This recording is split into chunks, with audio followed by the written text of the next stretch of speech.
As usual, everybody please set up proper motivation, generate proper motivation, which is mainly bodhicitta, renunciation.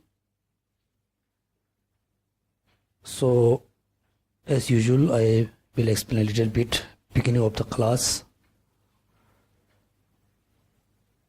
When we practice Buddhism, particularly when practice Buddha Dharma, we need 4 non-attachment or 4 detachment.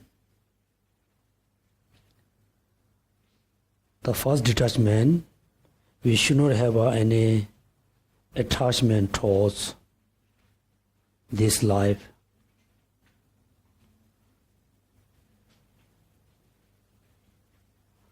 Also, we should not have any attachment towards samsara.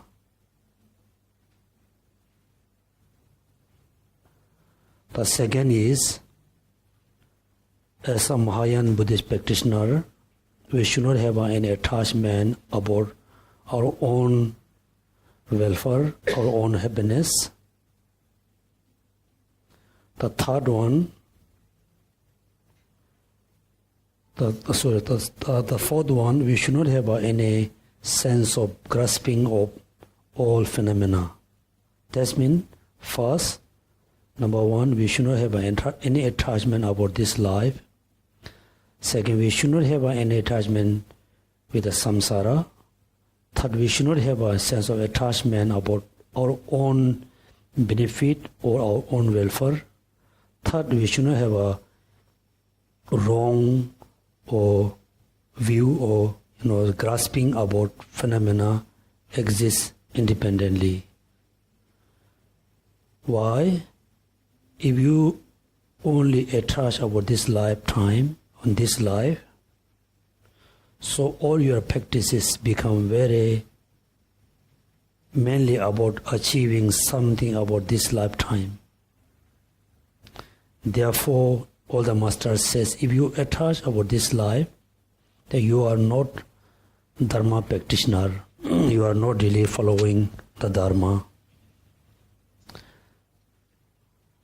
Second, if you don't have sense of strong attachment life, but still you have a attachment about next life and samsara in general. If you have a sense of attachment with the samsara about next life, then you don't have a pure renunciation. Without renunciation, all your practices cannot be pure practice.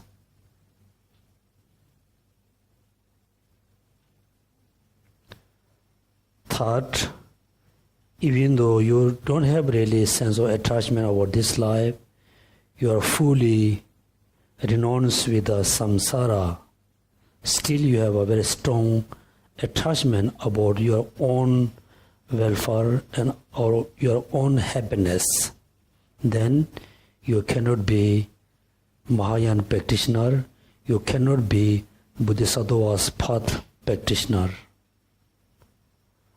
The fourth, yes, when you think about this lifetime, there's no point to have attachment this lifetime, because we know, we can be right anytime, anywhere.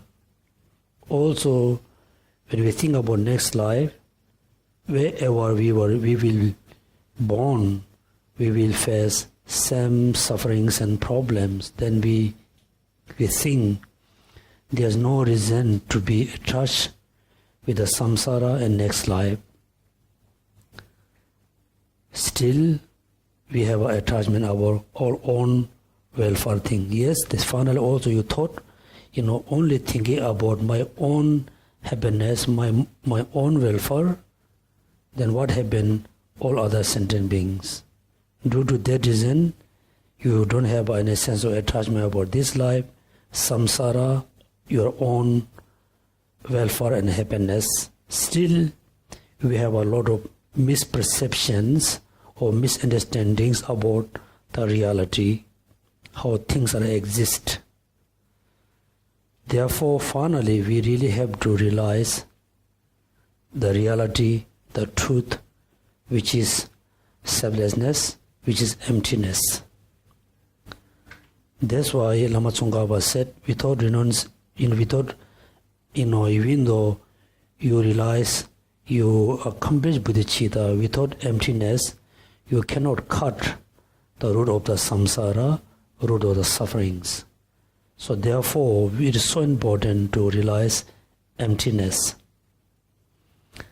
And many people think, if I, read a lot of books about emptiness, if I study seriously about emptiness, then we may think I'm going to realize emptiness. In one hand, it's true, through your study, through your effort, you're able to realize emptiness. Also, we need good, like a merit. We need very powerful merit or positive action to realize emptiness. Because most of the, Indian Madhyamaka, like teachers and master, they had a lot of difficulties to realize emptiness.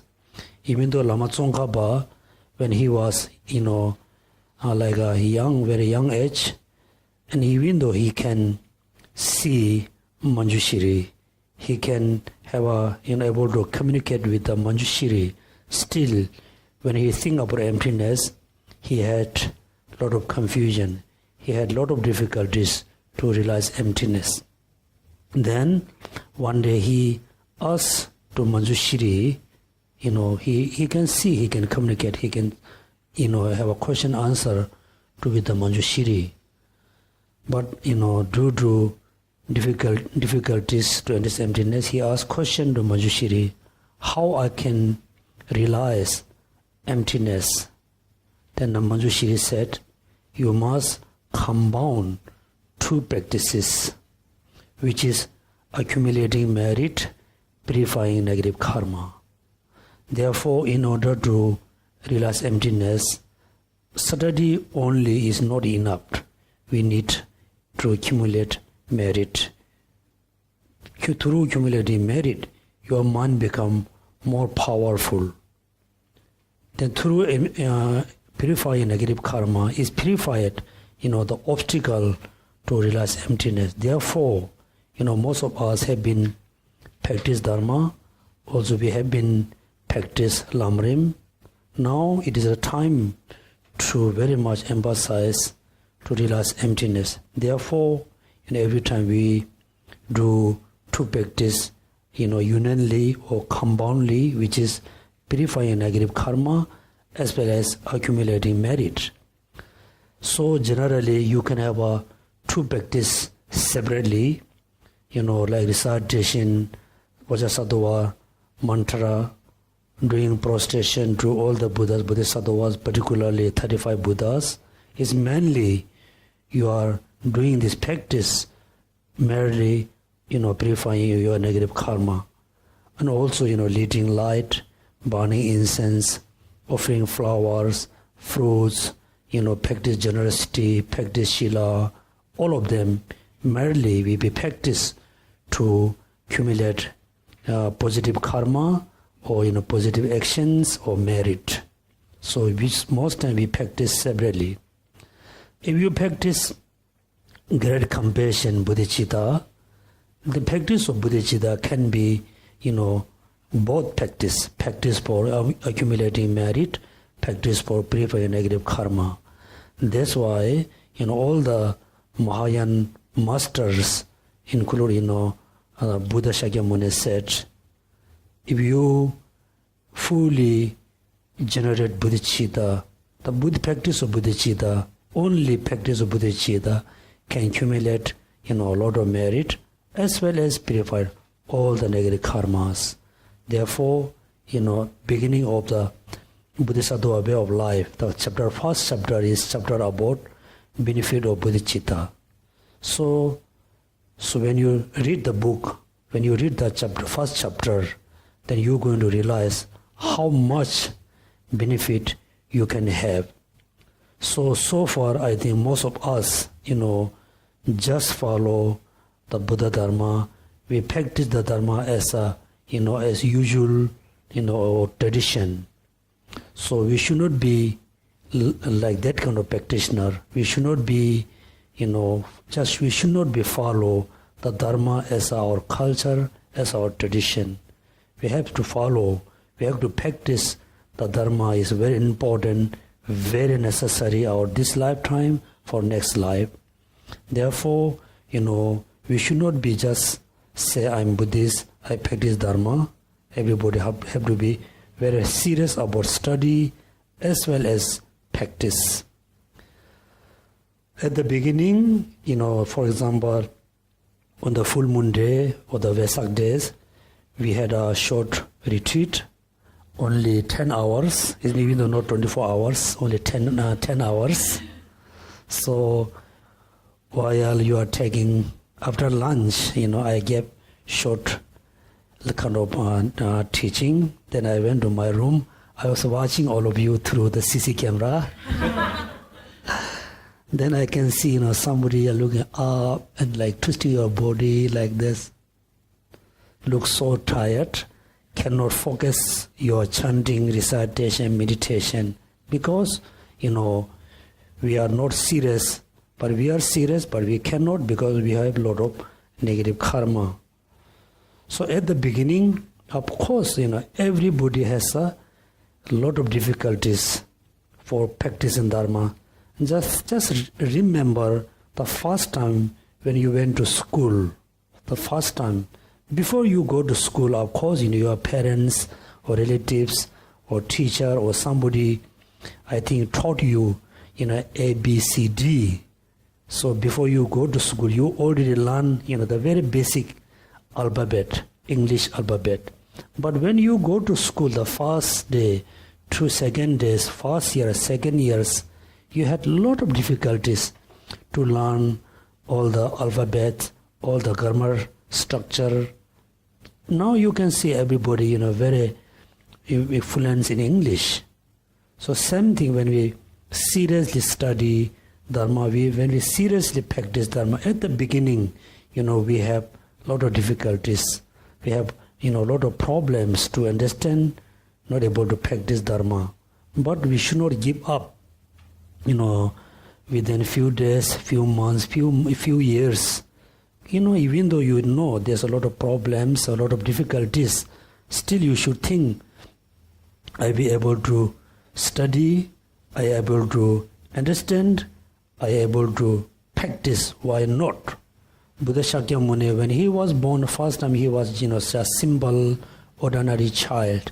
And every day he study, seriously, the general, knowledge, general study. Then he studied for a long time for Hinduism. Then finally, he studied, he did a lot of self-study. Then finally, he seriously studied, practiced for 6 years continuously. Finally, he achieved Buddhahood. Then he became a Buddha. And also think about, in Tibet and Milarepa, one of the best example, there are so many masters who achieve Buddhahood, who become Buddha within one lifetime. Milarepa, is the one example. The first time when he was born, he was just ordinary being. He wasn't, reincarnation. He wasn't Rinpoche. He just was simple, ordinary child. Then when he grew up, he faced a lot of problem with the auntie and uncle. Then finally, he learned all the black magic. He killed, almost plus 35 or 40 people, include many horses and yaks. He killed many people. He killed many animals. He accumulated a lot of negative karma. Then due to his, effort, joy effort, finally he able to become a Buddha within a short lifetime. Why not? We cannot. Therefore, everybody should think, I will seriously study Dharma as well as I will seriously practice Dharma. If I could, I can be Buddha in this lifetime. If I cannot, while I am in a moment of the death, I should not have any, regret about my life. When you moment of the death, you feel so happy. You are very content about your life, which is very good. You should think, I have been doing all the study, all the practices. I accumulated enough merit. You don't have any regret about practice, study, all the noble actions. That means you don't have any sense of worry about this life. So that means you are not really have a sense of scary about death. That means you are very kind of good practitioner. The second, of course, you don't have any sense of worry, sense of scary about the death. Also, you able to escape from the death. First, Tama Mitser. First, you don't have a worry. Second, there's no any sense of afraid about death. The last person, the best practitioner, they're able to escape from the death. So you can be the first person, the first group, which does not have any regret about your life, or you should not have a worry about death. The second, you should not have any sense of scare about death. The last one, you're able to escape from the death. How we can escape from the death? Then, through study about 12 links and interdependence, you must remember ignorance cease, karma, volition cease. So volition cease, consciousness cease. Finally, born cease. When you born cease, then there's no aging, death.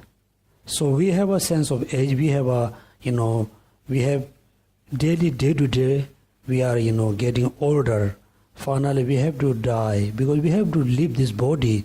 This body become too old to maintain the consciousness. That's why finally the body have to leave. So we have to go because the body is actually to the suffering. We have the body because we were born from parents. We rely on this body. So when we cease ignorance, then there's no karma to take a rebirth. Then there's no rebirth. Then there's no aging and death. Sometimes we think aging suffering is not that easy, not that difficult. Everybody somehow we can see everybody getting older and older. But when you really think about the aging suffering, they become very old. Because morning I go for a walk in the park. So when I walk around the park, when I walk around the there's a big field, Red Cross Road. Behind there's a big field. I walk around then. Early morning, I cannot see many youngsters, walking in the park, in the big field. Most of them, very like old men and women, maybe 60 years old, 70 years old. They look like, just feel very loneliness.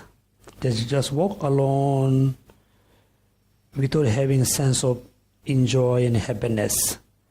When they meet each other, they don't talk each other. They just pass each other. Feel so loneliness. They have a loneliness. Then look at. So you wish to go with someone. You want to do something. You cannot do much. You physically you become very old. Mentally you have a lot of plan. You have a lot of desire. Physically you are too old to do what you want to do. Also you wish to go with someone. Those people don't like to go with you because you become very old. We become quite ugly person. Even though our children, sometimes refuse to go with, with us to at the park or the picnic or, so because we are too old. So sometimes we think aging, aging suffering is not that difficult, but very difficult. And, then, we after we become very old, we lost, our memory.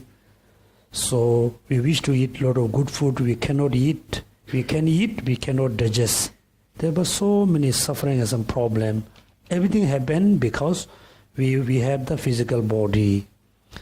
Therefore, if you wish to cease the aging and death, first we have to cease, we have to stop, taking rebirth. So we can stop taking rebirth when we are able to stop ignorance. Ignorance can be stopped when we realize emptiness. Therefore, so next, after a few classes, we have to study emptiness, selflessness. So definitely there will be a lot of difficulties to enter emptiness, but should not give up. Read different books, try to understand emptiness. At the same time, you should accumulate a lot of merit. You should do a lot of practice to eliminate purifying negative karma. That means I told you, just simple practice, leading a light, just candle light, just piece of candle light. You lit, just think I'm leading the light in order to purify all the negative karma, particularly negative karma, to block, to realize emptiness. Also, you should think I'm leading the light in order to accumulate merit. Particularly, I wish to accumulate merit to cause to realize emptiness. That means, simple practice can become very effective practices. Therefore, within the 6 perfections, the 5th is difficult to have. It's not easy, not difficult to understand, but very difficult to practice. Then the 6 perfections, the realize emptiness, is difficult to understand, also difficult to practice. So since, I think few classes we have been studying about meditative concentration. So as I told in the previous class, we are not really lacking teachers. We have a lot of teachers. Also, we are not lacking to have a Dharma class. We are not lacking to understand, Dharma. Mainly, we are very lacking to do the meditation. Therefore, in order to further develop your practices, further have a progress, is so important to do meditation. And also, should not have a misunderstanding. When I say, you should do a lot of meditation, it doesn't mean you should not do any kind of other Dharma action, Dharma activities. We must do both. We must do, the leading light, recitation, chanting, prostration, as well as we must do meditation. When we do meditation, also we do the other practice. First, do meditation. Second, you can do first meditation. Also, second, you can do other practices. We must combine, the 2 practices, which is, conventional practice, ultimate practice. This I want to say beginning of this class. Then the last class we learn how to do meditation. Then we learn we must choose choice the one object for meditation, right? So I said when we do meditation, there's a 2 purpose. The one purpose mainly to reduce sudden negativities. The second, we do meditation mainly in order to accomplish serenity or karma burning, shamatha. Therefore, so everybody must have a one object, always focus on it. Then at the same time, if you are facing some other emotional problem, lot of attachment, lot of anger, lot of desire, lot of hatred, lot of pride, then you need to choose particular object of meditation to reduce those negative. When you fully reduce them, then again you meditate on the particular chosen object. Then you can accomplish serenity, karma burning. You should not change the object very often. If you change the object of meditation very often, then finally you cannot achieve, karma bonding. Also we learn this one. Then finally, among the objects of meditation, best is you focus on the, Buddha, Buddha Shakyamuni. We say Buddha body, when we say, focus to the Buddha. That means when you focus Buddha, you are not look like looking at the Buddha. First you look at the Buddha picture and statue and painting, then you have a perfect image of the Buddha in your mind. When you do meditation, you fully focus the image of the Buddha in your mind. Then there's a two, image. One is you are newly create the image based on the picture and statue and thangka. Another, you just remember the history of Buddha, story of Buddha. And then you just think about Buddha was giving teaching for the 5 disciples in Varanasi. That means just you just remember Buddha giving teaching. That means you are look like you are meditating on the real Buddha. Second is you just create by your own mind based on the picture and statue. The best, you just focus the look like real Buddha in giving teaching to the disciple, giving teaching about Four Noble Truth, giving teaching about emptiness. Then, so when you fully focus, try to meditate on the Buddha, then you must remember there's 2 factors is very important, which is mindfulness and vigilance. Okay, mindfulness and vigilance is so important. That means concentration, mindfulness, vigilance. 3, right? 3. That means you should not mix up concentration and mindfulness. Concentration is the general mind. Generally you are looking at one object. Your mind is fully concentrated to the one object. That means mind concentrate. Right? Then second, you need a what? Second, mindfulness. Third one, vigilance. Then I told you, right? The first mind is just looking, focus on an object. The first person has a responsibility to look the object. Just watch the object. First person is look like the concentration. The second person is looking at the first person, right? That means 3 person, this is first person, this is first person, this is second person, this third person, 3 together. What is the first person responsibility?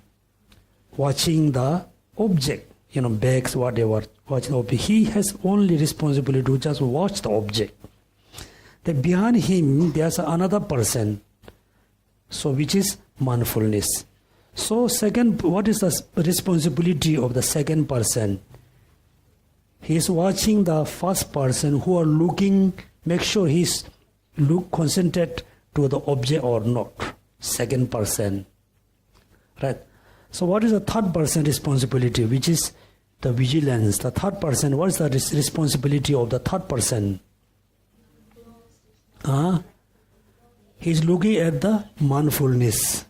Right? The general mind absorb the chosen object. The second mind is make sure the mind is fully focused the object. The vigilance, the third mind has a responsibility, make sure when the mindfulness forget the object, then the vigilance must realize. Right? That means the look like 3 person walk together. First person is look like the general mind, focus the chosen object. Let's see, everybody meditate on impermanence. We are not talking about like the gross impermanence, the subtle impermanence, which is momentarily changing, very seriously, very fast, very quick, it's changing momentarily. Then just everybody just first do some reasonings or logic. So we try to understand the subtle impermanence. So when you fully understood the subtle impermanent, then your mind just hold on it.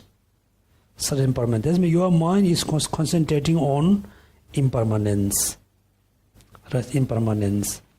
The second, mindfulness is fully looking at the mind, make sure the mind is fully absorbed impermanence. The third, the vigilance, the mind is also make sure something happened. First, the vigilance going to realize. We're very, advanced sensor machine. So three things are very important. Concern mindfulness and vigilance. Then when you do meditation, there are two very, cheap obstacles, very big, great obstacle for your meditation. What are they? Laxity and excitement. Laxity and excitement. That means also we learn. Now again, we everybody meditate. We are meditating on impermanence, right? First, we must realize subtle impermanence through analytical meditation. Analyze, investigate, analyze. What does mean? Generally, simply, when you look around, there are so many different types of phenomenon, right? Phenomenon. Doesn't matter how many types of, how many phenomena we have. There's no really number we can tell how many phenomena we have. Even though when you look at the ocean, we don't know how many fish in the ocean. We don't have a really number. But all phenomena must categorize into two, which is permanent and impermanent. Right? That means all phenomena include into a permanent or impermanent. We don't have a third, phenomena which is neither permanent nor impermanent. That means all phenomena must be permanent or impermanent. Only two options. Then, so what is impermanence phenomena? What is the impermanent phenomena? Let's say, the devil, the life, everything is impermanent. Our life is impermanent. Our house, our car, everything is impermanent. We must know, every day, everything is impermanent. Include my life, my brother, my sister, my husband, my wife, child, and my child. Everything is impermanent. It can be, it can be lost anytime. If you know at the beginning, your dear father, dear mother, dear sister, dear, friend, those are impermanents. If you really realize everything is impermanent, then once something happened, your mother passed away this morning, father passed away this morning, your best friend passed away, your husband passed away today, you feel a bit, sad, you cannot meet again anymore this life. Maybe in the future life you can meet, bit, upset, of course, bit unhappy, but you don't have a, serious kind of unhappiness and serious sadness, because you already know before it's impermanent, it's going to, lose any time. Why things are, impermanence? Because that's why, the Rice Seedling Sutara says, that is exists, therefore this is exists. Something already exists, therefore this is exists. Right? Something, I think here,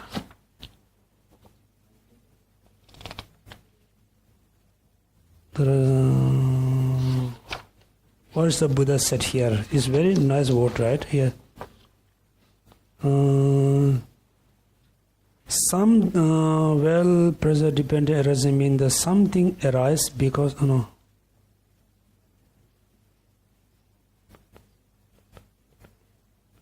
something arise because something already exists, right?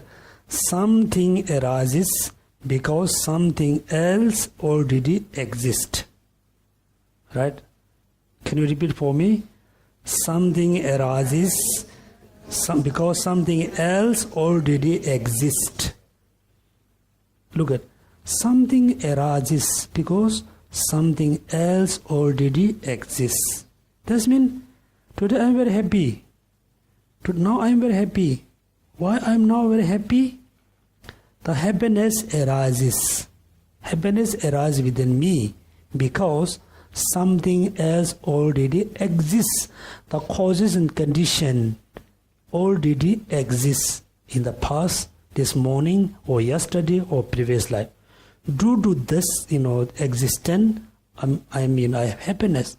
Oh, today I am not happy. I have a lot of suffering. I have a lot of problems. Why you are not happy today? Something, the unhappiness arises because something else already exists. The causes and condition of suffering already exist. Therefore, you are not happy. Now, how we can change? How we can maintain the happiness continuously? How we can change the suffering? Change the causes of condition of the suffering, you will change the suffering. Collect more causes and condition of happiness. Happiness always exists with you. That's why first, something arises because something else already exists. Is talking about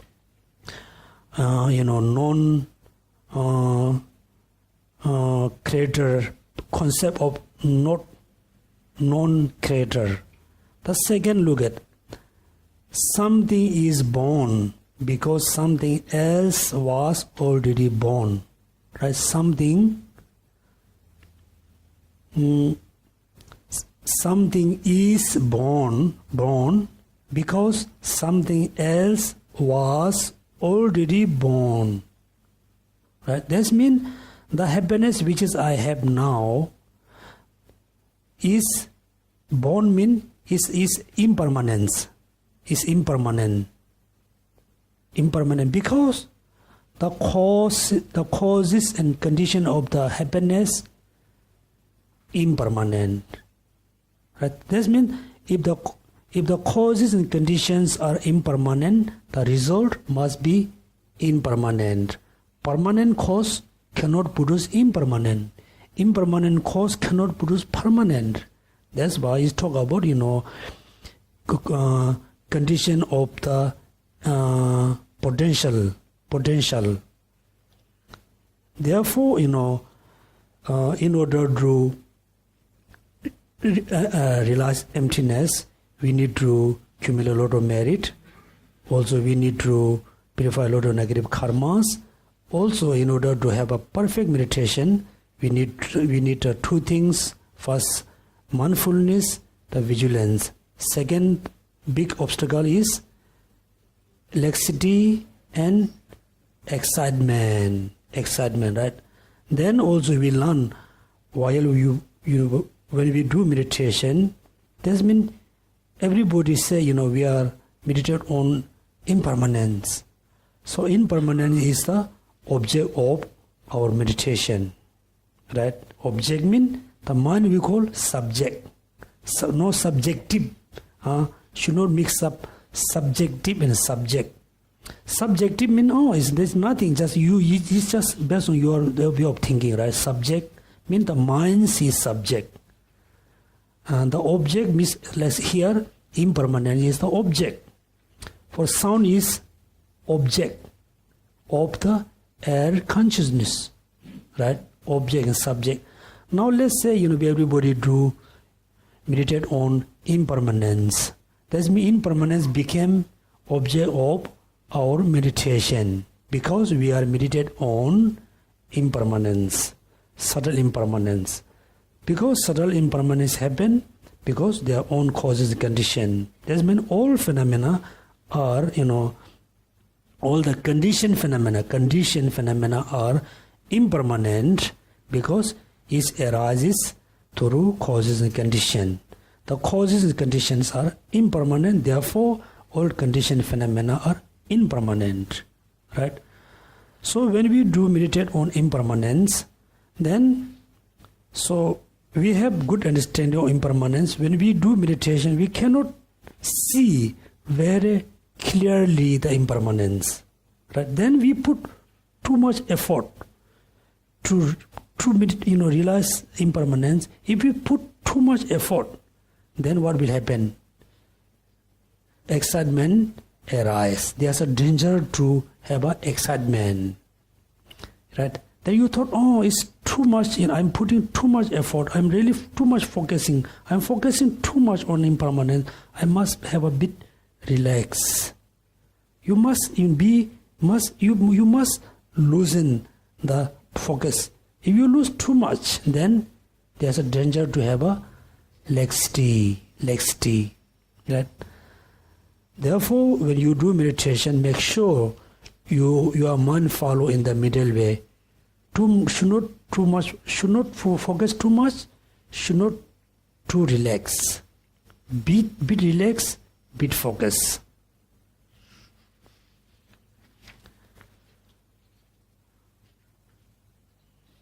Then also we learn that the English word here, not mistaken.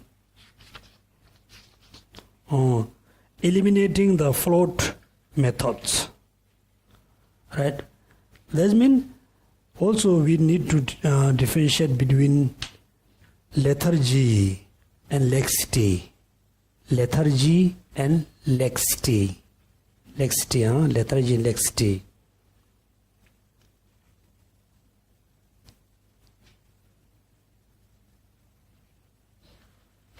So Lama Tsongkhapa said, he will elaborate more about what differences between lethargy and laxity. The laxity, the symbol, you can think this way, sometimes when you are watching a movie, when you watch movie, while you are watching movie, sometimes you fully focus the movie, right? You can see all the action, you can hear all the sound, music and dialogue. Sometimes you can see, but not so clearly. That means still you are focusing, you are not focusing very vividly. That time we can say your mind got laxity. That means because your focus is there, but not so clear. That means laxity. Okay. Then sometimes you are focused too much on the like a movie. Focus too much. That means you are fully focused, but the stable mind is not there. There's no really fully mindfulness there. That means you got excitement. Right? Have you had any experience? Sometime in India, I'm not sure in Singapore. In India, sometimes let's have a relax. Go and watch movie. Right? We go watch movie for mainly relaxation. Indian movie, how many hours? 3 hours. Right? 3 hours. For 3 hours, you are really, fully aware. You are listening all the dialogue, the music, all the action, fully absorbed. After 3 hours, when you come back to your room, then you feel so tired. Right, tired. Because tired, you focus too much. You got a lot of excitement. Right? Therefore, you just focus on the object, not so strongly, focus on the object, should not too relax. Bit relax, bit focus. Go in the middle way. Then also we learn at the beginning, when you try to meditate on any object like ugliness, compassion, impermanence, emptiness, right? And the breathing, your breath, whatever you chose object. At the beginning, you cannot have the object very, you cannot see the objects very vividly. Right? You cannot see very vividly, very clearly. You cannot see. Still, you are able to focus Don't worry, the clarity or vividness. Just focus. Focus. Right? For example, we can see the baby, little baby, the first day, the baby try to walk. Walk few steps, then collect. Yeah, right? Then we give support. Let them walk few steps and collect. Then we, at the meditation, at the beginning, we are look like, if you are able to focus, it's okay. Don't worry about the clarity. When the children, the baby able to walk, which is good, is walk, the dead way, don't care, right? At the beginning, in most important one, try to have a focus. Rest, stable mind, just stable, just must be there. 1 minute, 2 minutes, doesn't matter, just be there. Don't worry about the clarity, vividness. Then, Lamrim Chenmo said, when your mind become quite stable, right? You able to focus the object for, let's say, 5 minutes continuously. Then you try to have a clarity, right? Without stable, become stable. If you try to have a clarity, then you don't have the stable mind. Then we learn this one. Then also the length of the session, right? So we start again from the length of the session. Page number 54.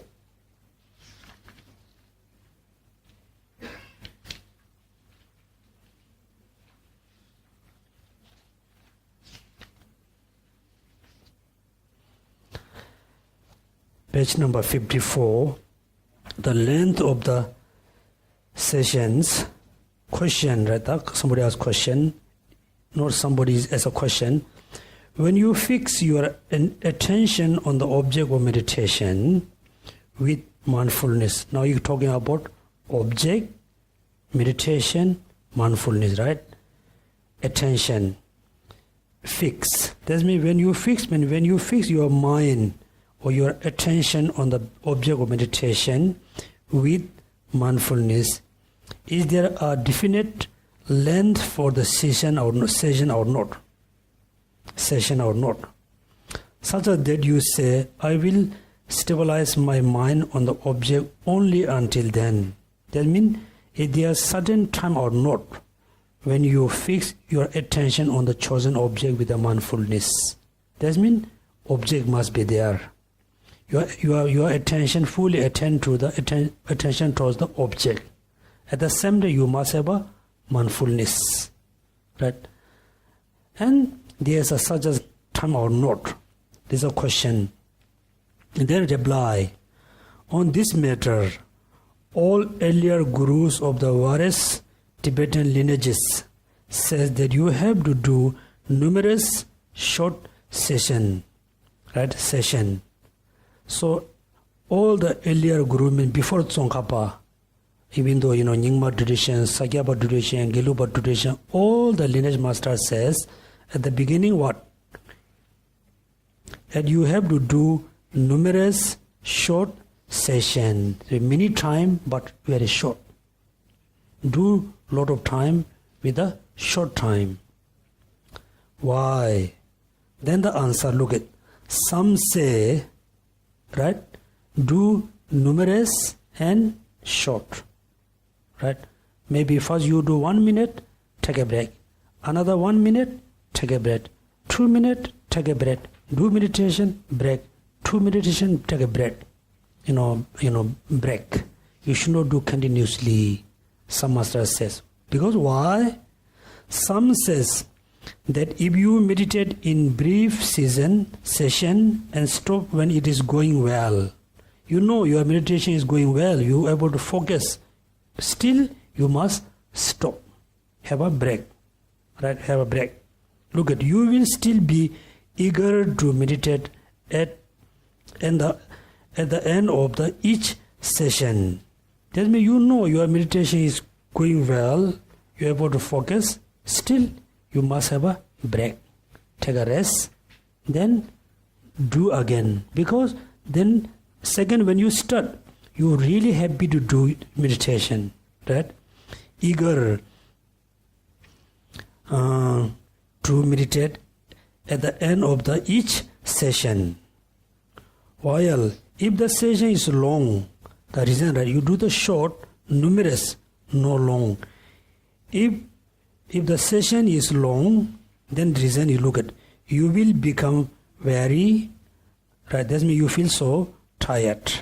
You feel discouraged. Because you did long meditation, then you notice you could not focus. Then you thought, what you could have thought?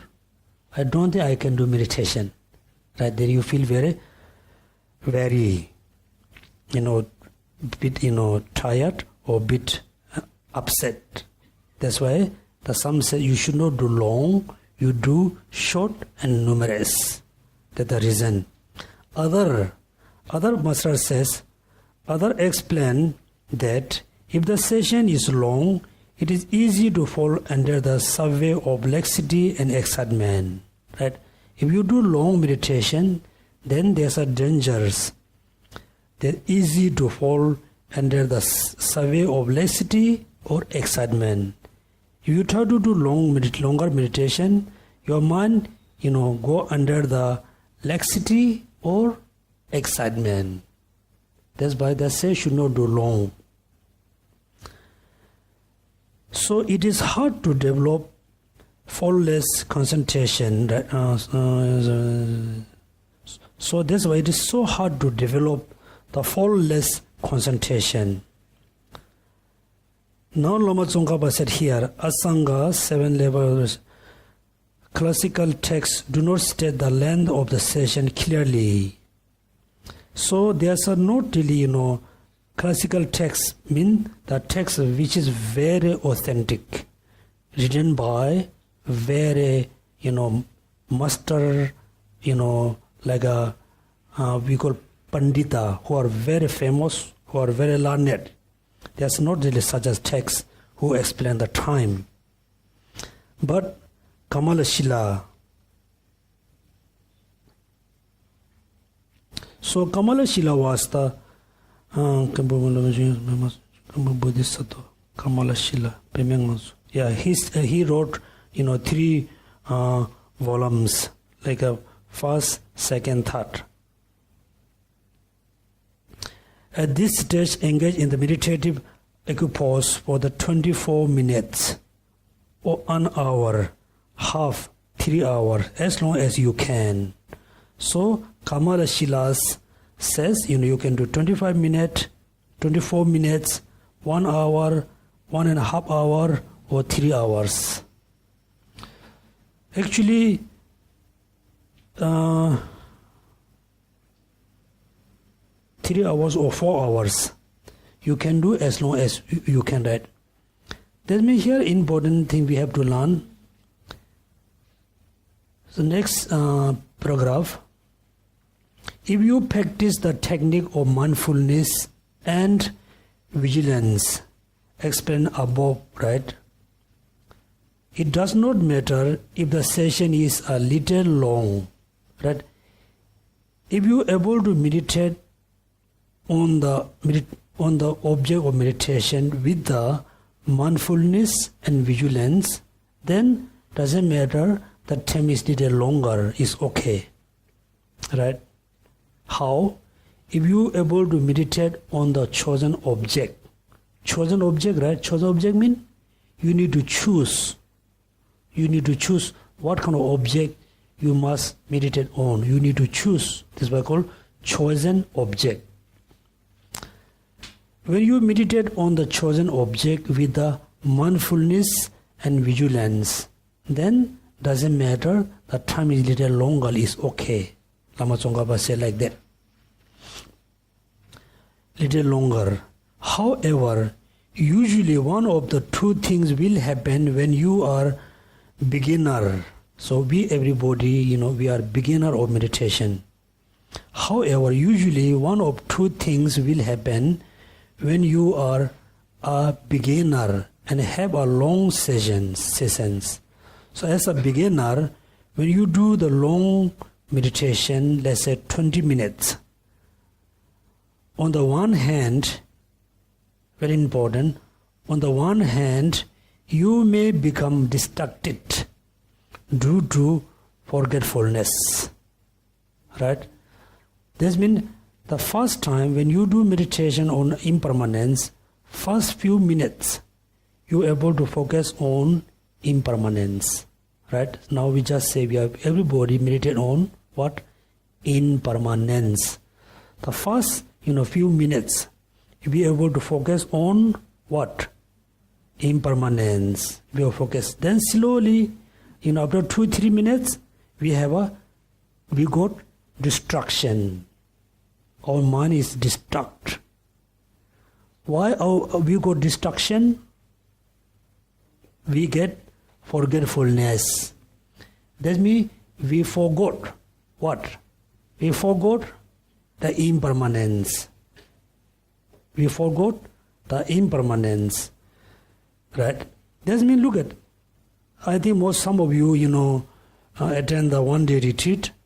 I think everybody try to meditate on the Buddha. First few minutes, you can see the Buddha is very clearly. Right? After a few minutes, it become blurry. Blurry? Blurry. Then after 5 minutes, darkness. Darkness, then right?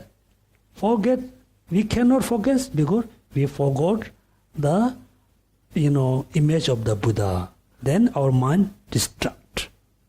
Forgetfulness, right? On the one hand, you may become distracted due to what? Forgetfulness. Do you remember what does mean the forgetfulness in the previous page? Do you remember what does mean forgetfulness particularly here?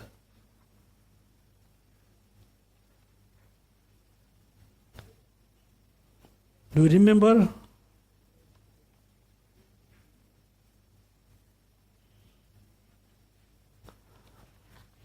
What does mean forgetfulness mean? Look at, let's say, forgetfulness doesn't mean when you try to remember what your teacher said, suddenly you remember.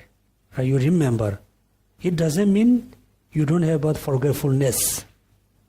When you try to understand something based on the text, you can understand. It doesn't mean you doesn't have a forgetfulness. Forgetfulness means first you are able to focus, slowly you forget the object of meditation. That means forgetfulness. Second, look at here. Then due to the forgetfulness. In this case, what this case? If you forget the object of meditation, in this case, you will not recognize the occurrence of any laxity or excitement quickly about only after a long period of time, right? That means you forgot impermanence. Why you forgot the impermanence? In this case, you will not recognize occurrence of any laxity or excitement quickly, right?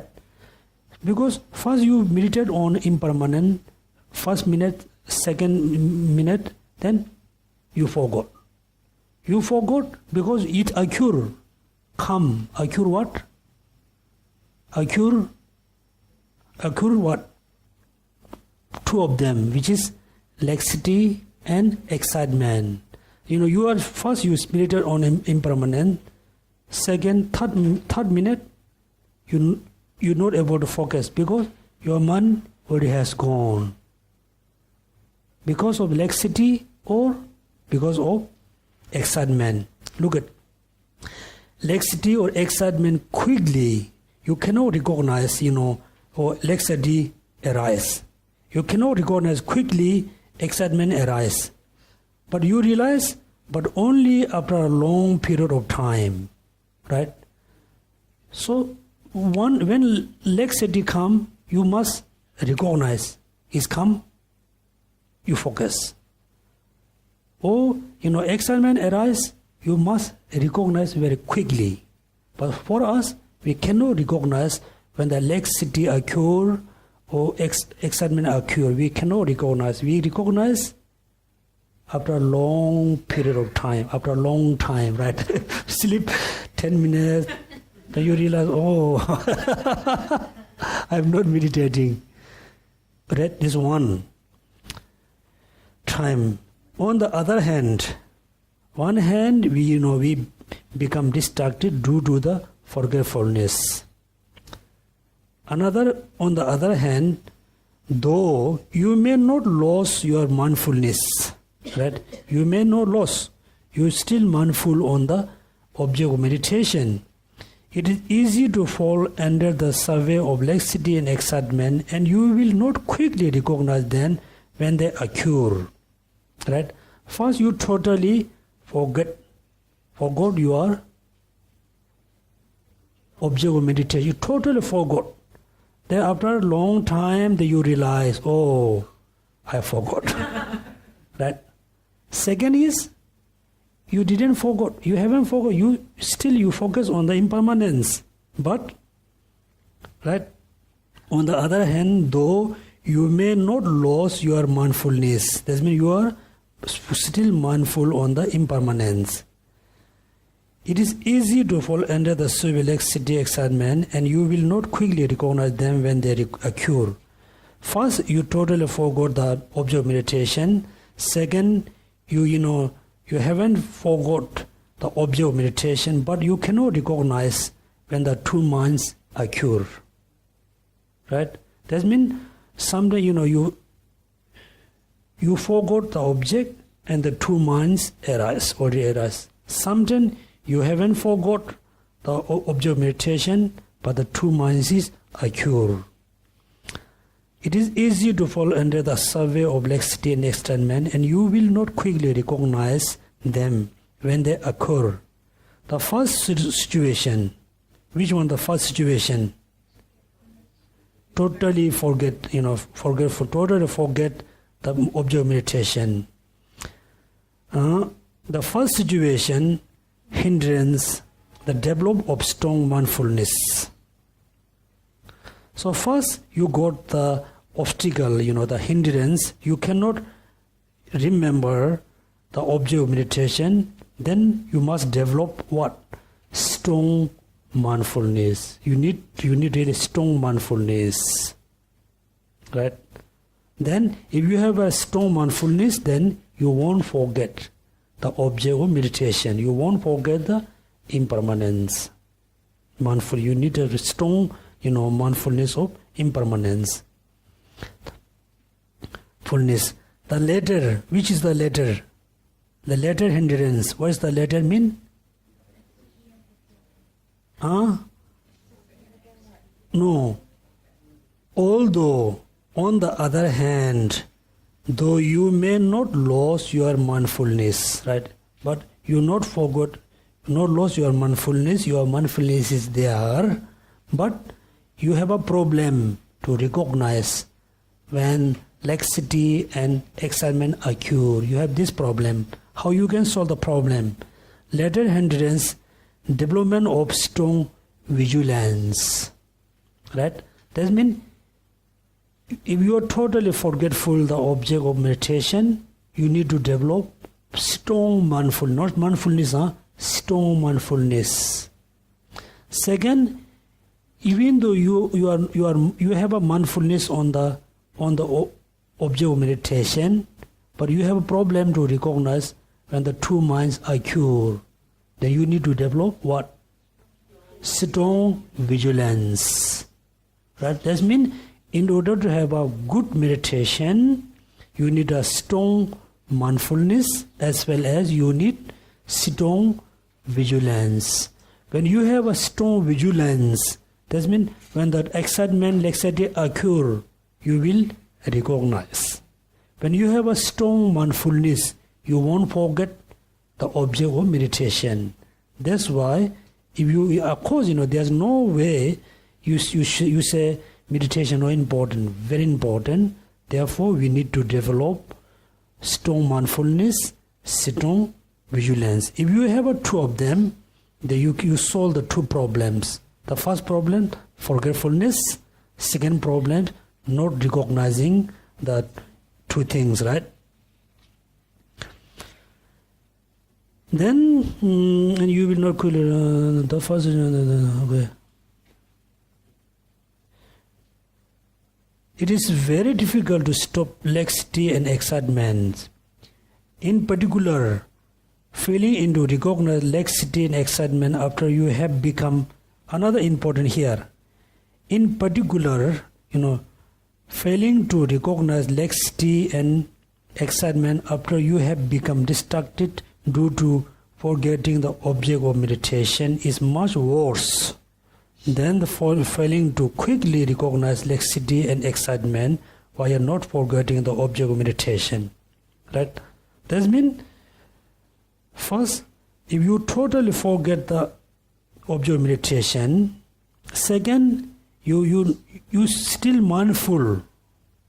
Right? That means two level of meditation. One is food, you totally forget the object. Second, you mindful. If you compare two of them, the first is very worse. In particular, failing to recognize laxity, excitement after you have become distracted due to the forgetting the object of meditation is much worse than the failing to quickly recognize laxity, excitement while you're not forgetting the object of meditation. So the techniques of maintaining mindfulness, the previously explained remedies which stop the breakdown of mindfulness, ensuring for distraction are very important. That means so important to develop the strong mindfulness.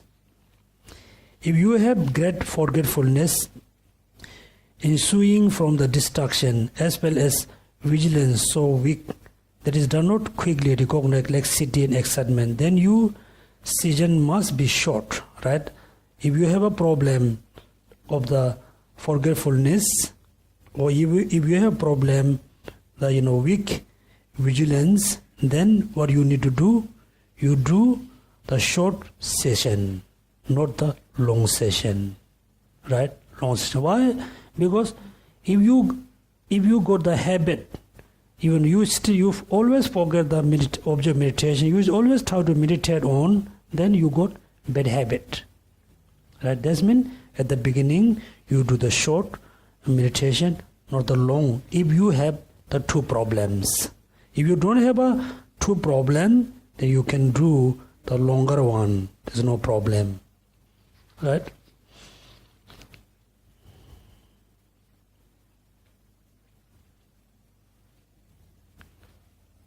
Short. If it is hard for you to forget the object and you cannot quickly notice the laxity and excitement, it does not matter if the session is a little or long. This is the idea behind the Kamala Shila state. That's meant Kamala Shila said, right? That's meant next one. Another important next paragraph. If temporary injury to your mind or body does not occur, sit your mind in equipoise, right? If you don't, that means injury means you physically don't feel tired. If you mentally don't feel tired, then you do meditation continuously, equipoise. If such as injury does occur, if physically so tired or mentally so tired, then do not proceed in the meditating, but immediately stop your session and then clear away the impediments in your mental and physical constituents. That means sometimes we feel so tired, still we try to meditate on, still we try to do practice, but it's no point. That means you just stop, right? Have a coffee, become fresh. Yeah. At the ancient time, there's no coffee, right? Now coffee is very good. If you drink strong coffee, you're fully awake. We stop, right? Clear away the impediment in your mental and physical constituent. Then meditate again. After you relax, physically relax, mentally relax, then again you do meditate. Then meditate. This is what is the adopt intended. So recognize that. Do think this is the aspect of how long meditate on season should be. So this means depend on you. You can do the short or long. If you don't have any problems, physically you are fresh, mentally very fresh, you don't have a problem with of the forgetfulness, you don't have a problem of the recognizing the excitement and laxity, then you can do the longer one as a beginner. If you have those kind of problem, you should not push too much. Take a rest and do meditation. The next the new chapters or new lesson here, you just turn page number 84. Here mainly we're going to learn laxity and excitement. Okay, it's very important. So everybody read the sentence by sentence. Try to understand. When you intellectually you understand, but you need to understand based on your own experience. Understanding through books is very easy. It's so difficult to understand based on your own experience. That means just you do experiment. You just chose an object. Just at the beginning, you just focus on the beautiful flower. Just look at the flower, few minutes, and you just close your eyes. The image of the flower in your mind, you just focus the object of meditation, which is the image of the flower. You focus, right? Focus means just you watch. Then you cannot watch. Then what happened? You forgot. You have the forgetfulness. Yes, you can watch. You can see the flower in your mind. See, then finally you cannot see very clearly. Then what happened? Is happened because laxity is there. Then you think you are focusing on the on the flower. Then when you think about what I'm thinking, you are thinking something else. That means you got the excitement. So you do this kind of experiment at the beginning. Then slowly you have to shift the particular object which you want to do meditation. So we have to learn laxity and what? Excitement. So when you study about laxity, excitement, you should not just try to understand the meaning based on the English language. Excitement. I'm so excited. You got a lot of excitement, right? It's a different meaning. So we just go to page number 58. The defining characteristic of the laxity and excitement. Right? Do the defining or definition. The kind of the boundary. Defining the characteristic of laxity and excitement. Therefore, in Buddhist tradition, it's very interesting, Everything has a definition. Definition of permanent. Definition of impermanent. Definition of form, consciousness. We have a particular definition. So, once you know the definition, then you can differentiate. This is laxity, this is not. This is attachment, that is not. Because you can see it doesn't have the definition. Right? Definition. So, the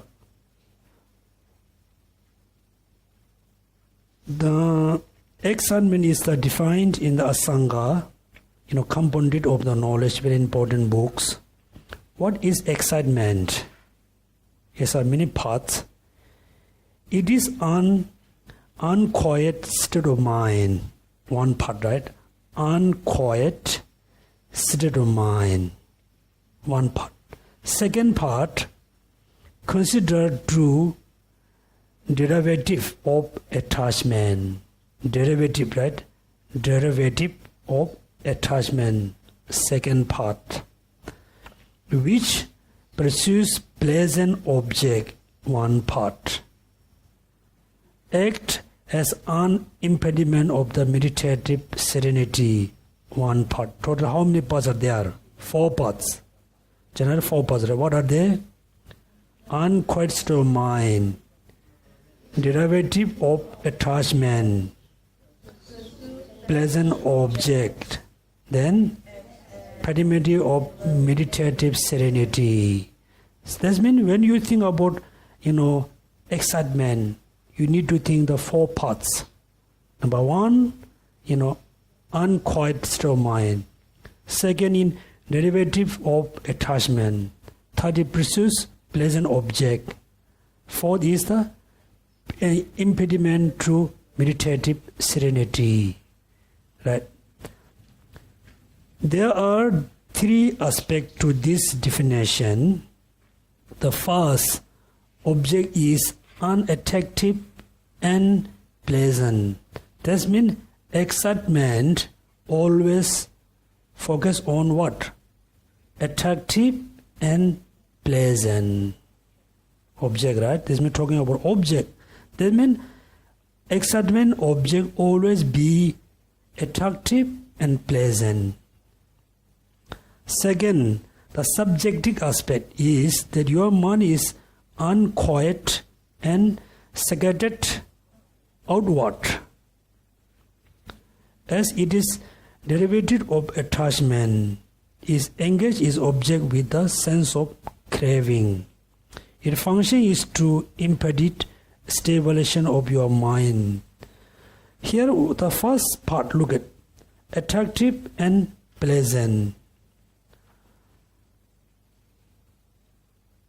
Therefore, in Tibetan is very simple. We say mikba zui don wala me number jire dunga ki tenje ba.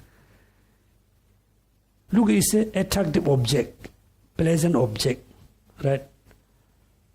According to Madhyamaka school, there's not independent attractive phenomena. There's no independent pleasant phenomena, right? Pleasant phenomena.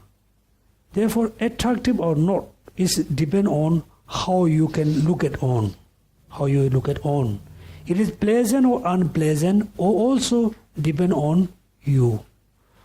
For example, eating chili, very hot chili, is very pleasant for me, right? I really like the hot chili. For you, very unpleasant. So for you, you consider, eating hot chili is very unpleasant. So for me, eating hot chili is very pleasant. So that means when I eat the hot chili, then I have a sense of attachment, sense of craving. That means for me, hot chili is become pleasant object. Is reality, there's nothing we can say this is, attractive, unattractive. Right? For example, I gave the example, I think, few times. Let's say this year, Singapore going to choose the Miss Singapore. Do we have Miss Singapore? We collect all the people, everybody take a photo, give award. Finally, we chose, that person is the most beautiful, rest of not. Right? Next morning, the person passed away. Then we said, no, if the person passed, we must choose today another one more. If we choose one today, he or she passed away. Next, then the Miss Singapore, everybody, all female, right, become Miss Singapore. Will become. How? We choose one, she passed away. Next choose, we found another beautiful one, pass away. Finally, everybody become, there's a chance to become Miss Singapore. Right? Cannot?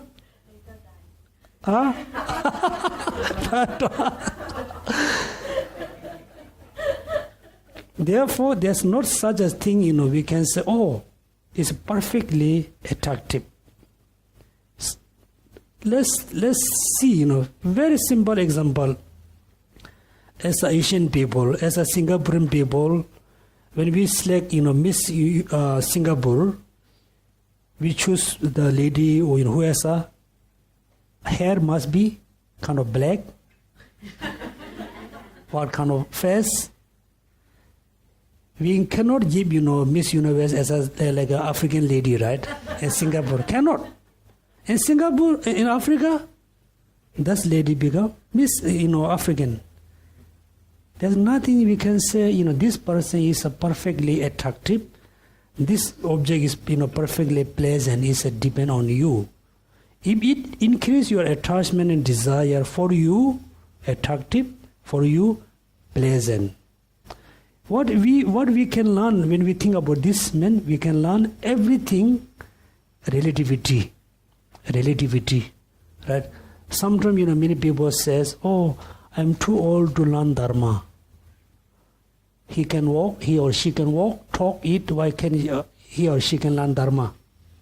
Right? Somebody says, I'm too old to come learn Dharma. I want to do chanting, which is good, but they thought I'm too old. Compared with 90 years old, 70 years person is very young. Compared with 100 years old, we everybody are very young.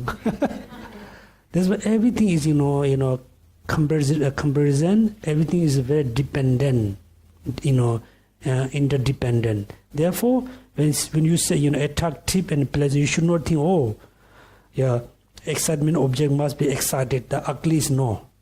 The ugly can be excited object with excitement, right? For example, trash. When you open the trash bin full of smelly, you don't want to touch. Of course, you cannot eat. When the pig saw the trash can, very happy. He eat everything. For him, the trash has become attractive, pleasant, right? So we have a breaks and we have a coffee. I think we have a lot of what we have fruits. Okay, so coffee and tea. Okay, so we start again. Okay, so there are three aspects to this definition. The first object is unattractive and pleasant one. So then when you think about excitement, you need to think about the object. Object must be, relatively attractive and pleasant one. And also I just mentioned, an attractive, pleasant is very much depend on, I think, culture, environment, and situation. Its objective aspect is, now, the mind is focused to absorb the attractive and pleasant. Second, what does the mind is look like? The mind, what is the mind excitement is look like?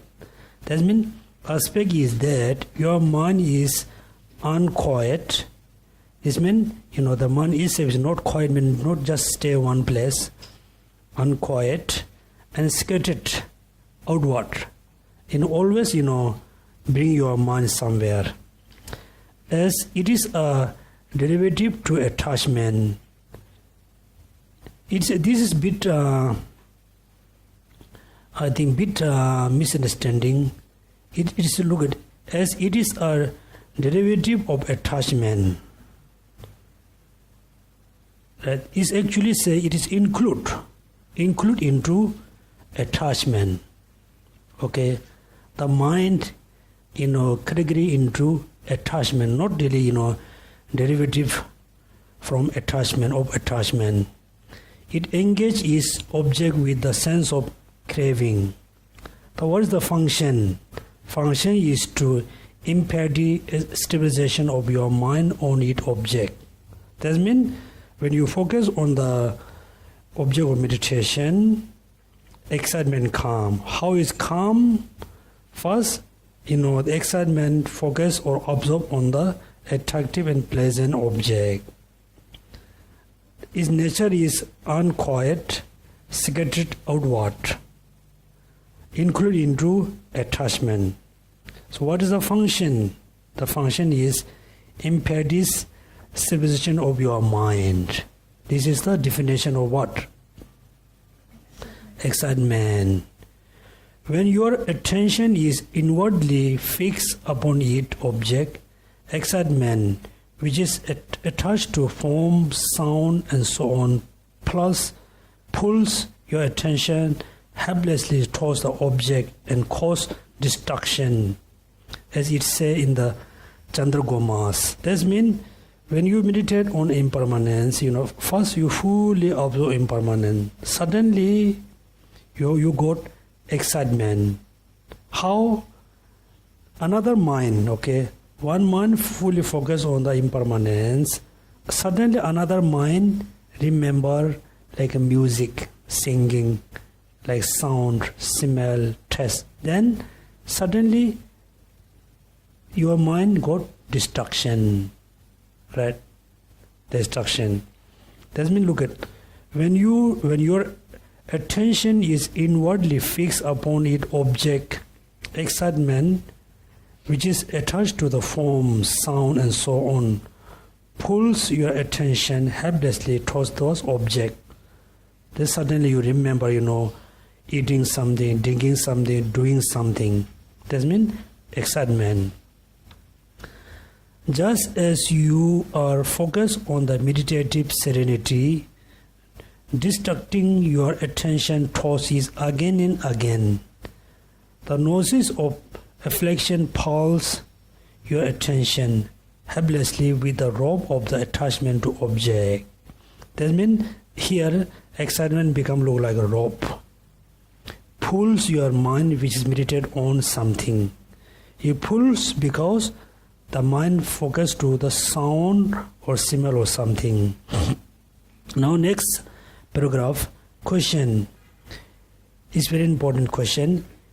Is it excitement when there is a scattering in which other affliction distract your mind away from the object, or for the matter, when there is a scattering towards other virtues object, right? That means there's a question.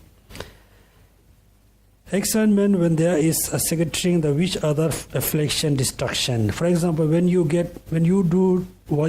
are doing meditation, you get angry. Right? Angry. Is the angry is excitement or not? No. Because when you get angry, the angry is not focused on the attractive and pleasant object. But angry still distract your mind from the meditation object. While you are doing meditation, suddenly you remember recitation, chanting, right? Also, the remembering, chanting, recitation distract your mind from the meditation object. Those are not destructive mind, not include into excitement, because it's not include into attachment. It's talking, look at reply. Excitement is a derivative of attachment. That means excitement mainly arise based on attachment. So being distracted by other affliction is not excitement, right? Being distracted by other affliction like anger and hatred, ego, pride. Due to pride, you cannot do meditation. Due to anger, you cannot do meditation. You got a lot of distraction. All of them is distraction, but not excitement. Rather, it is the mental process of distraction, which is one of the 20 secondary afflictions. 20, yeah. That means we have a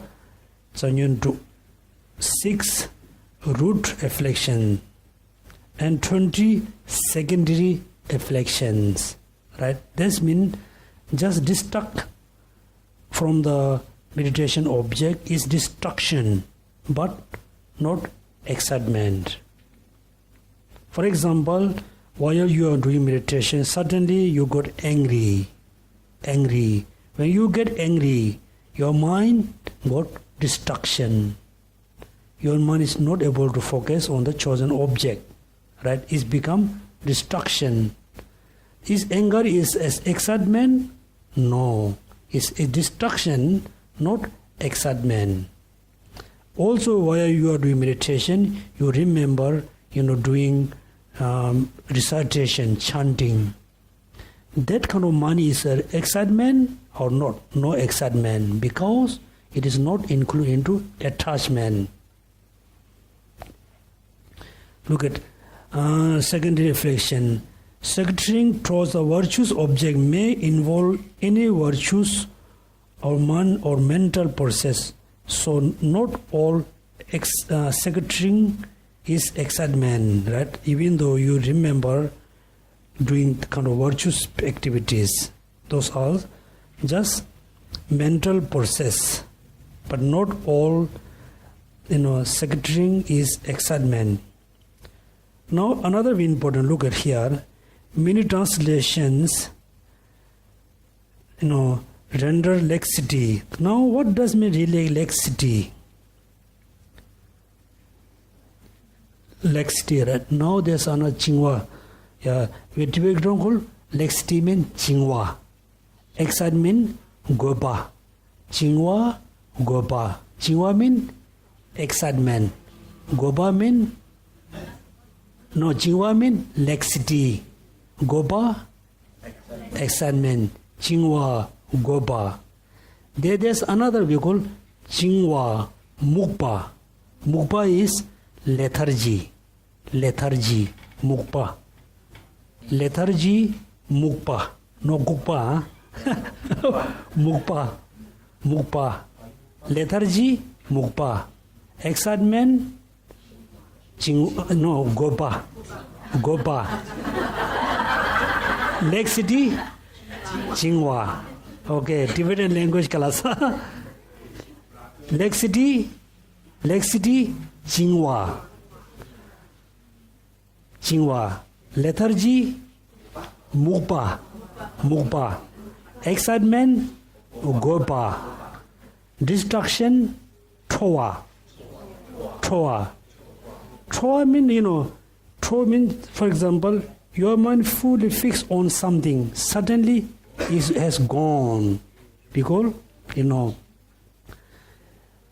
first is lethargy, mukpa. Mukpa.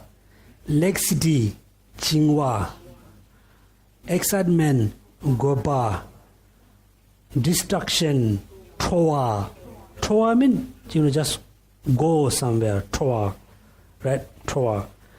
Look at, so here, chingwa, laxity. Second one was slackness, right? Slackness. What is this? There's Zumba, right? But no, originally, Zumba, because, the Tibetan language, you cannot write exactly in English. They say, this is Zumba. Tibetan called Zumba. Discouragement, right? Slackness, Zumba. That means, laxity, somebody translate as a what? Chingwa. Somebody translate as a Zumba. Chingwa, Zumba. Laxity can be chingwa, laxity can be Zumba. Right? Laxity, slackness. But here important, look at Lama Tsongkhapa says, but this slackness should not be contrasted as a meaning discouragement. That means what? Again, Zumba, discouragement, right? Constitute as a meaning discouragement. Based on English language, what is the differences between, slackness and discouragement? Discouragement. What is the difference between discouragement and slackness?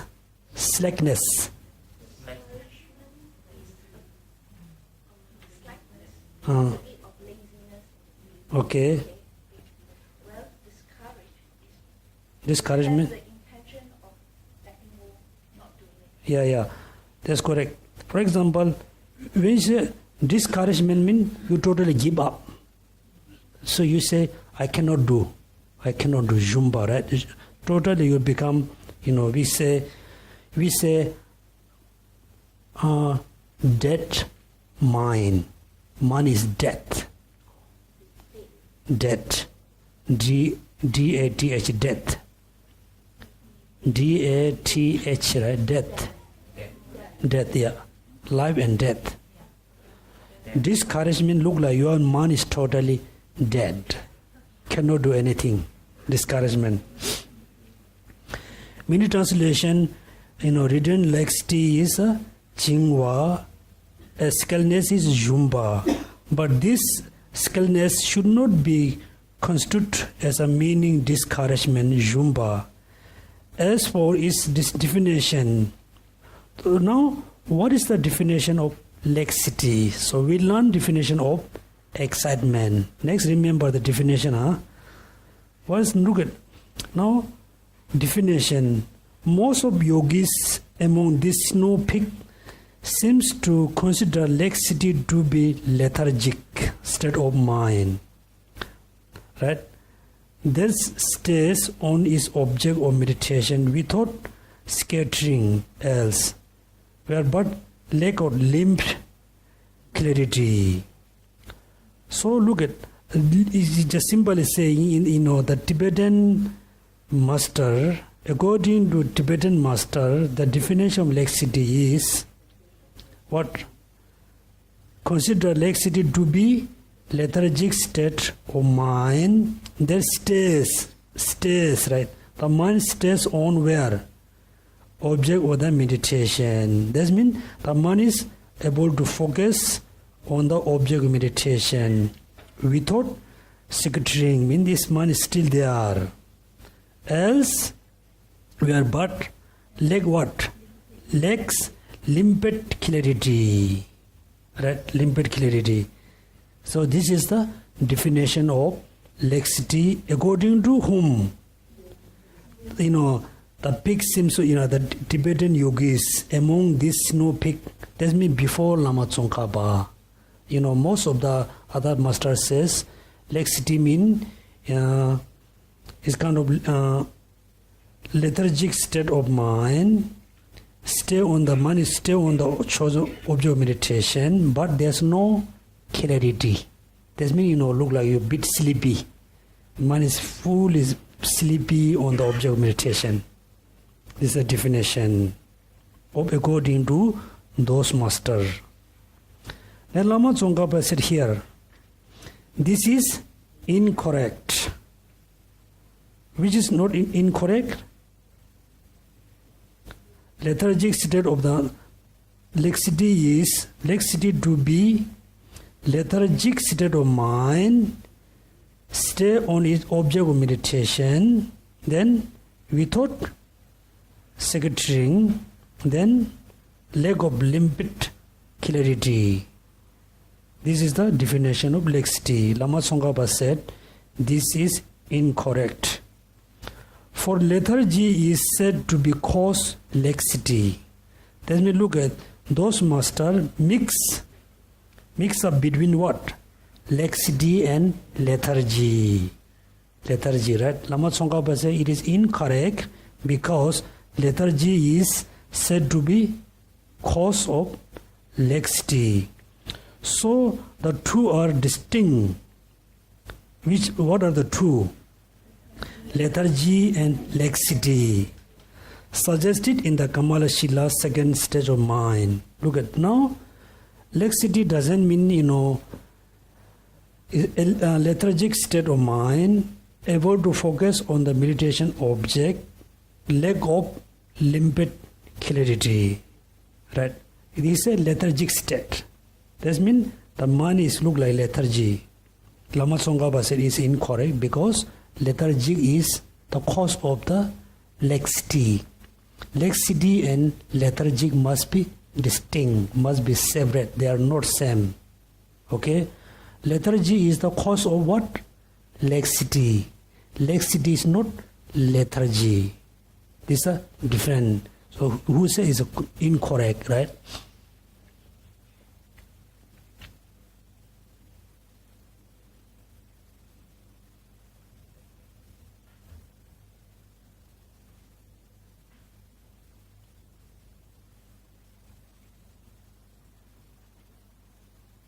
Now Lama Tsongkhapa, he tried to improve. The lethargy and laxity is totally two different, mental state. If being oppressed by lethargy and sleepiness, you see your mind become lax or danger of laxity. That's very clear, right? Look at the Siddha says, being oppressed means, controlled by lethargy or controlled by sleepiness. Then you see your mind become what?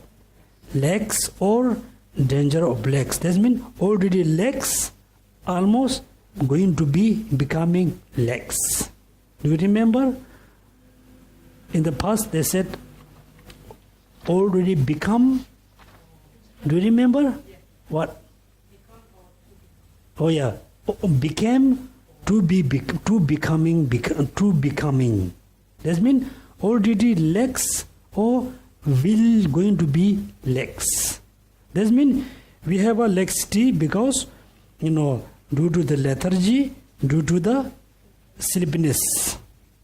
Also Sutra, if there is a laxity due to lethargy and sleepiness, or if you are afflicted by any secondary affliction, is meditative observation, it is cause of the internal mental destruction. Now lethargy, laxity is totally two different mental state. This states that when your mind become lax due to lethargy and sleepiness, it is distracted inward. Okay, distracted inward mean, look at, first you focus on impermanence, right? This means impermanence of the body, impermanence of the mind. What impermanent? You are meditate on impermanence, right? Then slowly you got laxity. Laxity due to what? Lethargy or sleepiness. When you become laxity, what happen? Inward, right? Look at distracted inwardly. That means when you become quite sleepy, sleepy, you are not looking inward, right? You are not looking outward. You are looking inward. Your mind become fully, come inward. Asanga said here also discusses laxity in the context of the secondary affliction of the destruction, but destruction, as he explained, is many also be virtues, or it is not necessarily afflictive, right? Laxity is afflictive emotion, afflictive mind. All afflictive mind, not necessarily laxity. Laxity can be afflictive, can be virtuous. Okay? Laxity has a two level. One is the gross, second is subtle. The subtle laxity is virtuous, not necessarily non-virtuous. Right? But still we have to eliminate. It is virtuous, but still we still have to eliminate, because its function, what's the function of laxity? Function is to impede stabilization of your mind. Even though the subtle laxity is virtuous, is positive mind, but we still have to eliminate, because it has a function to impede civilization of your mind. It doesn't mean all virtues is good. It is virtuous, but still bad. Still bad for meditative concentration, right? That's why laxity in the context of the secondary affliction of the destruction, but destruction, as he explained, it may also be virtuous, so it is not necessarily afflictive. Laxity not necessarily to be afflictive, can be virtuous, right? And everybody got laxity. No excitement, laxity. Okay.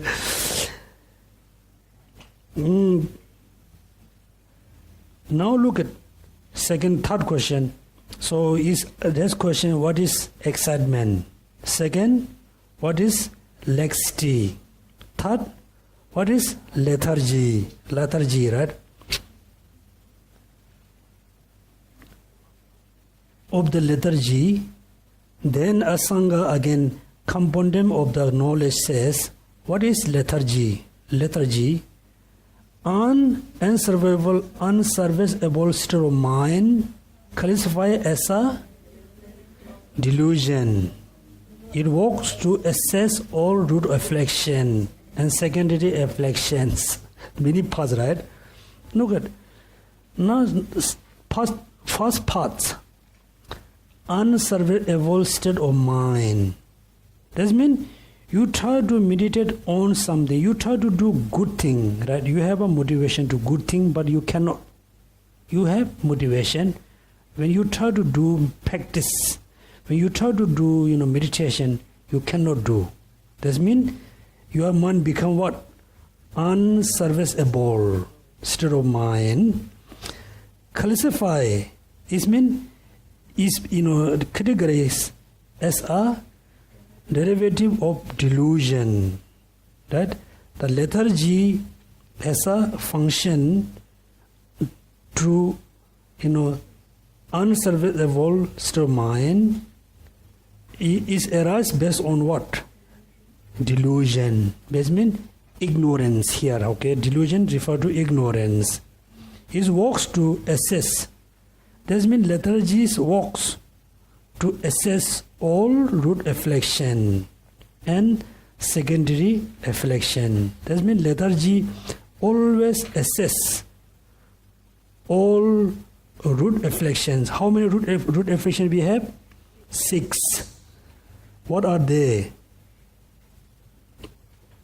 What are the 6, root afflictions? 3 poison, attachment, anger, ignorance,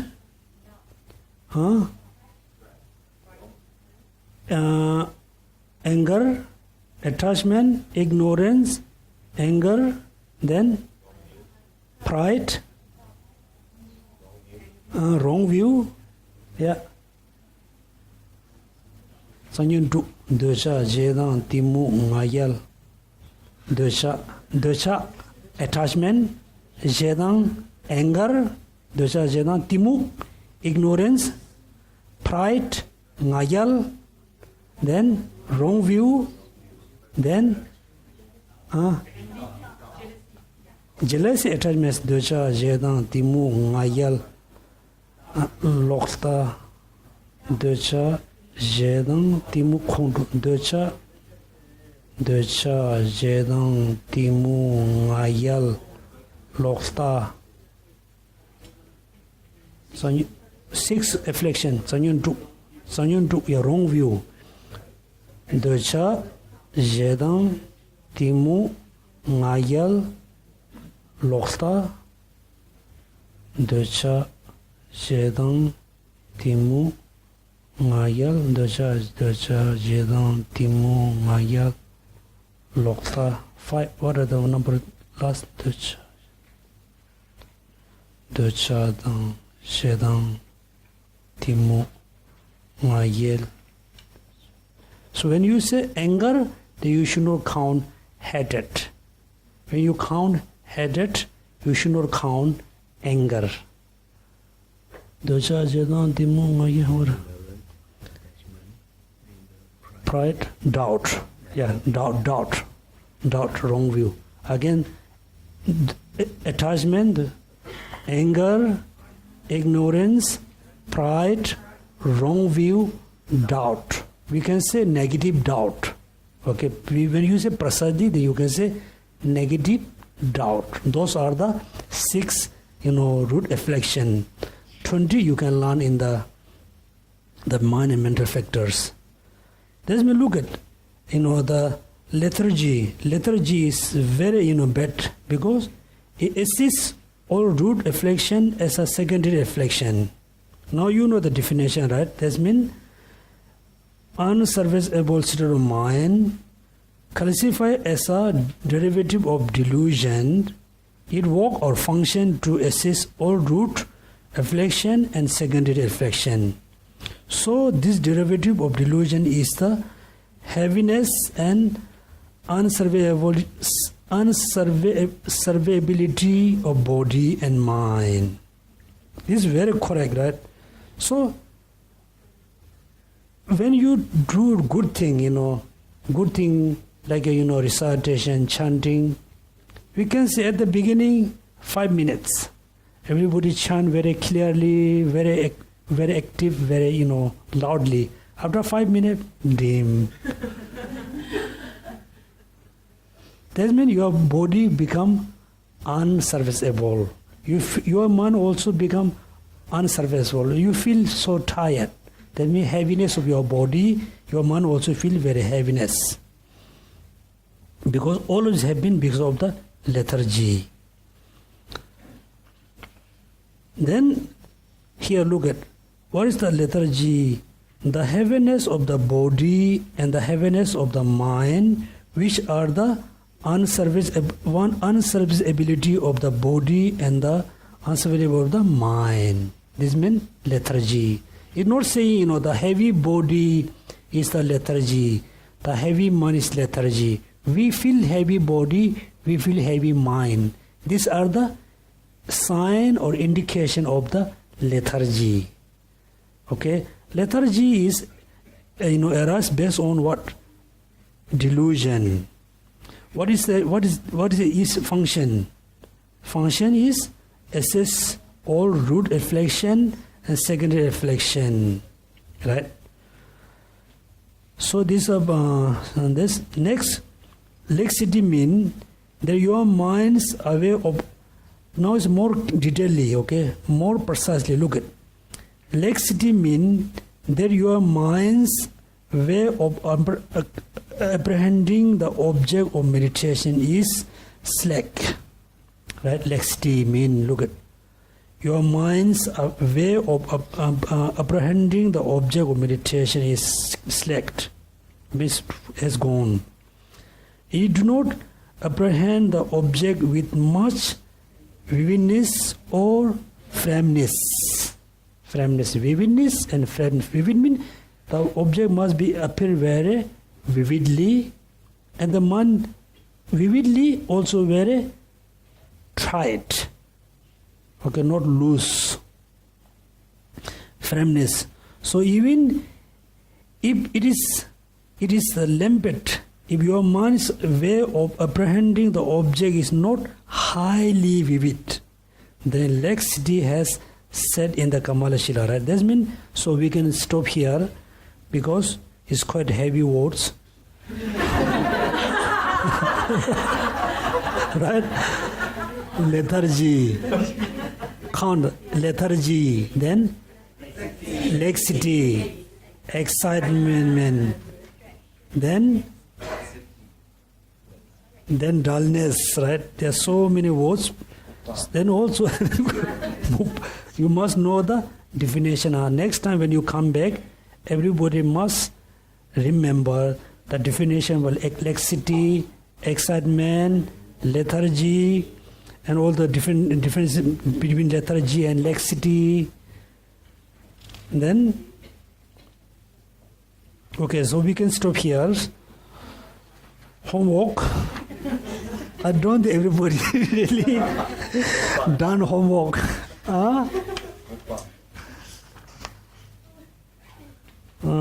Yeah, the definition, then the method, laxity. I give you very, little homework. Then I think you will finish. Let's say again, page number 58 to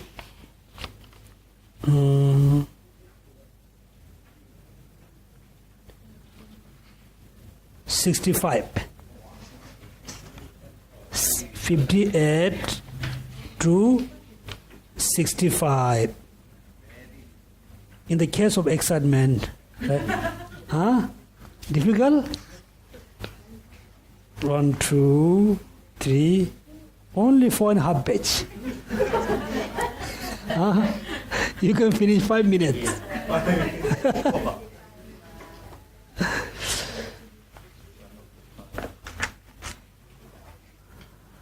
Okay, so we going to do the dedication prayers. So please don't forget, the how to do dedication based on Lamrim. Do you remember? There's a 2 achievement. One is a temporal, one is the ultimate. Temporal, you can dedicate the merit for any kind of temporal achievement.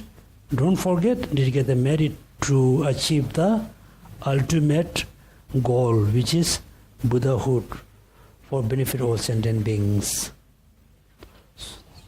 Okay, so we can do the dedication prayers.